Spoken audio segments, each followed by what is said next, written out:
थोड़े दिनों पहले मेरी ओपीडी में एक पेशेंट आया जो कि सिर्फ 33 साल का था और उसको दोनों घुटनों में दर्द था, सीढ़ियाँ चढ़ने में दिक्कत हो रही थी।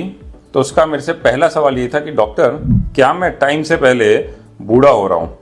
ये एक बहुत ही कॉमन प्रॉब्लम है। तो आइए आज हम बात करते हैं यंग लोगों में होने वाले घुटनों के दर्द के बारे में। हाय, मैं हूँ doctor Himanshu Tyagi, head of spine and orthopaedics at Fortis hospital, Delhi NCR. हमने पहले तो सुना था कि घुटनों का दर्द बड़ी उम्र के लोगों को होता था, ये बुढ़ापे की निशानी होती थी। लेकिन आजकल काफ़ी जेन जी या फिर यंग लोग हमारे पास आ रहे हैं घुटने के दर्द से। तो पहले तो बात करते हैं कि घुटने का दर्द बढ़ क्यों रहा है। एक कारण है कि सेडेंटरी लाइफस्टाइल, मतलब बैठने वाला काम। ऑफिस में लंबा बैठना पड़ता है, 8 से 9 घंटे, चलना कम होता है, लैपटॉप बेस्ड ज़िंदगी है, सारी चीज़ें हम फ़ोन पे ऑर्डर कर सकते हैं, घर पे डिलीवर हो जाती है, बाहर जाने की ज़रूरत नहीं है। इन चीज़ों की वजह से जो नेचुरल मसल है हमारी, वो वीक होती जा रही है। दूसरा, जब सेडेंटरी लाइफस्टाइल है या फिर वेट पे ध्यान नहीं है, वेट बढ़ता जा रहा है, मोटापा बढ़ता जा रहा है, उसकी वजह से घुटने पे प्रेशर बढ़ता जा रहा है, मसल्स तो कमज़ोर हैं ही, तो जो घुटने का कार्टिलेज होता है वो समय से पहले घिसने लग जाता है। तो जॉइंट का कार्टिलेज जल्दी घिसने लग जाता है, मसल्स वीक हैं, वज़न बढ़ा हुआ है। ये भी कारण है कि यंग लोगों में आजकल घुटने का दर्द हमें ज़्यादा देखने को मिल रहा है। एक चीज़ और है, इंडियन टाइप का बाथरूम हमने यूज़ करना कम कर दिया है, जिसमें हम नीचे बैठते थे, घुटने मुड़ते थे, फिर हम खड़े होते थे। मसल की स्ट्रेंथ भी बढ़ती थी उससे और घुटनों पे प्रेशर भी आता था, घुटने को आदत भी होती थी। अब इंग्लिश टाइप की टॉयलेट सीट यूज़ करते हैं, which is very much like a chair. तो ये एक्सरसाइज भी हमारी कम हो गई। अगला कारण ये है कि हम आजकल लिफ्ट यूज़ करना ज़्यादा प्रेफर करते हैं और सीढ़ियाँ कम चढ़ते हैं। सीढ़ी जब हम चढ़ते हैं तो उससे नेचुरली मसल्स की एक्सरसाइज होती है, जॉइंट्स की एक्सरसाइज होती है। अब हर जगह पे लिफ्ट है, हम प्रेफर भी करते हैं कि हम लिफ्ट यूज़ कर लें। इस वजह से भी हमारी मसल्स कमज़ोर होती जाती है और घुटनों को एक्सरसाइज की आदत छूटती जा रही है। कुछ लोग होते हैं वो जिम जाते हैं, ओवर एंथुजियास्टिकली गलत ट्रेनिंग से या गलत टेक्निक के साथ कर लेते हैं एक्सरसाइज। उसमें भी कभी कभी लिगामेंट या बोन जो है वो डैमेज हो जाती है। तो आप एक्सरसाइज तो कर रहे हो लेकिन आपने गलत तरह से करी, वो भी एक कारण हो सकता है। और आजकल की लाइफ में हमारा एज सच मसल स्ट्रेंथनिंग या स्पोर्ट्स ओवरऑल ही कम होता जा रहा है। खास तौर से अगर बड़े शहरों की बात करें तो वहाँ पे 30 की उम्र के बाद खेलने वाले लोगों की, जो पार्क में शाम को खेल रहे हैं या सुबह जॉगिंग के लिए जा रहे हैं, उन लोगों की जो संख्या है वो बहुत कम है।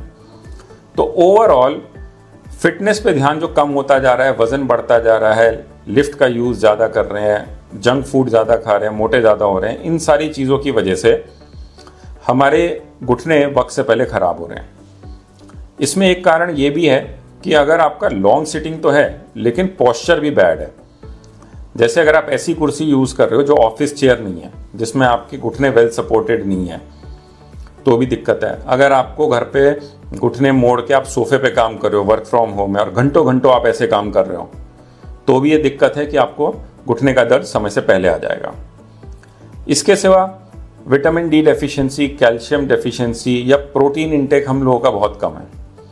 कितने यंग लोग हमारे पास आते हैं जो 30 से 40 की उम्र के बीच के होते हैं, जब उनका विटामिन डी चेक करते हैं तो बहुत ही कम आता है, क्योंकि धूप में जाना कम हो गया है। धूप में नहीं जा रहे तो natural source of vitamin D नहीं मिल रहा है, और जो घर का खाना है वो इतना पौष्टिक नहीं है कि उसमें विटामिन डी जो है वो अच्छे से मिले। अब हम बात करते हैं वो कॉमन सिम्टम्स क्या हैं जिनसे कि आप इसको जल्दी पकड़ सकते हैं। पहला, अगर आपको सीढ़ी चढ़ने में दर्द होने लगा है और आपकी उम्र 50 से कम है तो इसका मतलब कुछ गड़बड़ है। दूसरा, अगर घुटनों में से चट चट आवाज़ आ रही है, जिसको हम क्लिकिंग साउंड्स कहते हैं, तो भी इसका मतलब ये है कि आपकी नी की स्ट्रेंथ 100% नहीं है।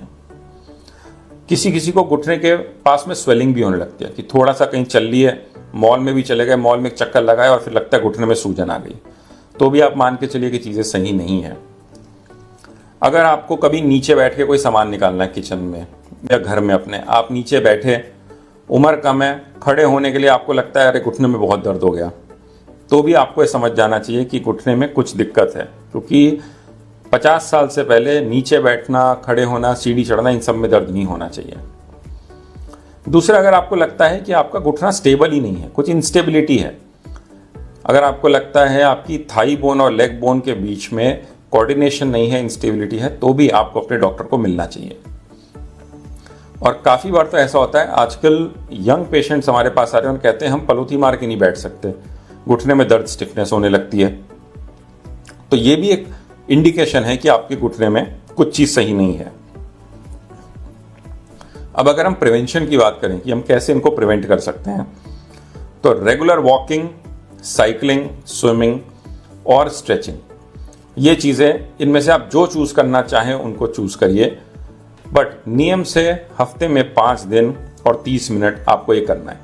अगर आप योगा करना चाहते हैं तो वो करें, जिम जाना चाहें वो करें, साइकिलिंग करना चाहें वो करें, या अगर आप ब्रिस्क वॉकिंग भी करते हैं for 30 minutes, it is good for your knees and for your overall weight control and heart. दूसरा, आपको मसल स्ट्रेंथनिंग एक्सरसाइजेस पे काम करना है, खास तौर से 2 मसल्स, क्वाड्रिसेप्स और हैमस्ट्रिंग। यही 2 हमारे घुटने को स्ट्रेंथ देती है चलने में, उठने में, सीढ़ी चढ़ने में। तो कुछ लोग आजकल जो चीज़ फॉलो कर रहे हैं वो ये कि अगर ऑफिस 6 फ्लोर का है या 4 फ्लोर का है, वो लोग दिन में 2 बार सीढ़ियाँ ऊपर तक चढ़ते हैं, फिर नीचे आते हैं, इस तरह का रूटीन करने लग गए। वो आपकी स्ट्रेंथ के ऊपर है कि आप 1 बार सीढ़ी चढ़ और उतर सकते हो, या आप 2 बार करना चाहो या 3 बार। लेकिन अगर ऑफिस में हो, बिजी हो, तो भी आप इस सिंपल टिप को फॉलो करके अपनी नी की स्ट्रेंथ और मसल्स को मेंटेन कर सकते हो। इसके अलावा आपको वेट कंट्रोल हमेशा करना चाहिए। 40 की उम्र के बाद वेट तेजी से बढ़ने लगता है, तो उसको आपको कंट्रोल करना है, क्योंकि आपका वजन 40 की उम्र में जितना ज़्यादा होगा, 60 की उम्र में आपके घुटने आपको उतना ही परेशान करेंगे। इसके सिवा आपको न्यूट्रिशन अच्छा खाना है, जिसमें कि प्रोटीन भी हो, कैल्शियम भी हो, विटामिन डी भी हो। हमारे चैनल पे प्रोटीन डाइट के भी वीडियो हैं, विटामिन डी के लिए भी वीडियो हैं, कैल्शियम के लिए भी वीडियो हैं। आप चाहो तो हमारे इन वीडियोस को देख सकते हो हमारे चैनल पे, उससे आपको पता चल जाएगा कि अगर आप वेजिटेरियन हो या नॉन वेजिटेरियन हो तो विटामिन डी के लिए क्या खाना है, कैल्शियम के लिए क्या खाना है और प्रोटीन के लिए क्या खाना है। इसके सिवा warm up and simple knee exercises के भी वीडियो हैं हमारे चैनल पे, आप उनको भी देख सकते हो। घर में आप 10 मिनट हमारा वीडियो देख के भी अगर आप एक्सरसाइज करते हो तो आप अच्छे से एक्सरसाइज कर पाओगे, और उसके लिए आपको कोई खास इक्विपमेंट नहीं चाहिए, और आपकी नी की स्ट्रेंथ जो है वो बरकरार रहेगी। अगर आप जिम जाने के शौकीन हो तो आपको खास तौर से ध्यान रखना है कि आप करेक्ट वार्म अप करो, आपका पोस्चर सही होना चाहिए, आपकी टेक्निक सही होनी चाहिए, और आपका फुटवेयर भी अच्छा होना चाहिए। तो 4 चीज़ों का ध्यान आपको जिम में रखना है। और सबसे ज़रूरी चीज़ जो हम में से हर कोई कर सकता है वो है सेडेंटरी लाइफस्टाइल को हटाना। अगर आप ऑफिस में हो तो 8-9 घंटे कंटिन्यूस बैठ के अपना काम मत करो। आप हर 20 मिनट बाद आप ब्रेक लो, थोड़ा चलो फिरो। अगर बाहर सीढ़ियाँ हैं, सीढ़ियों पे थोड़ा चढ़ लो। अगर छत खुली हुई है आपके ऑफिस की, आप छत तक ऊपर जा सकते हो, वहाँ पे जाके आप गर्दन की एक्सरसाइज भी कर सकते हो, बॉडी की स्ट्रेचिंग भी कर सकते हो। Grab some fresh air and then you come back and work again. तो अगर हम ट्रीटमेंट ऑप्शंस की बात करें तो अर्ली स्टेज में ट्रीटमेंट ऑप्शन के लिए कोई दवाई की ज़रूरत नहीं है। आप अपना वेट कम करो, एक्टिविटी मॉडिफिकेशन करो, एक्सरसाइज आप फिजियोथेरेपिस्ट से सीखो या हमारे यूट्यूब चैनल पे वीडियो देख के सीख लो, आपके ऊपर है, लेकिन रेगुलर 10 मिनट करनी है। मसल स्ट्रेंथनिंग, मसल स्ट्रेचिंग दोनों पे काम करना है, और अपना वेट कम रखो। लेकिन अगर कभी आपको लग रहा है कि नी में इंस्टेबिलिटी ज़्यादा है या दर्द ज़रूरत से ज़्यादा हो रहा है, आपने सब कुछ ट्राई कर लिया, ठीक नहीं हो रहा है, फिर आप अपने डॉक्टर को ज़रूर मिलो।